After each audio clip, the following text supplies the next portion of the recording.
Good morning mga kasisi. So, eto na nga po tayo ngayon. Ang buhay ng custodian sa DepEd. Ayan. So, ayan, ginagawa namin ay nagpa-file na kami ng libro. Ayan, ganito mag-file ng books para hindi kami mahirapan pag nag-distribute sa mga bata. So, ano ito lang? Yung mga libro na yan, yung na-file mo. Kasama ko si Sir Abdul, ang master sa compiling ng books. Ayan siya. Nandun siya sa gilid. Ayan siya. Ayan si Sir. Ayan, ito. Pina-file namin by 5 to, guys. Ayan. Loko. Diba? Very ano talaga, diba? Para hindi kami mahirapan.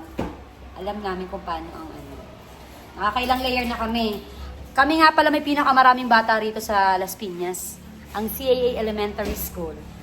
So, ang libro, konti lang naman, 1.8. konti lang naman to, 1,818 ang aming aayusin, di ba, guys?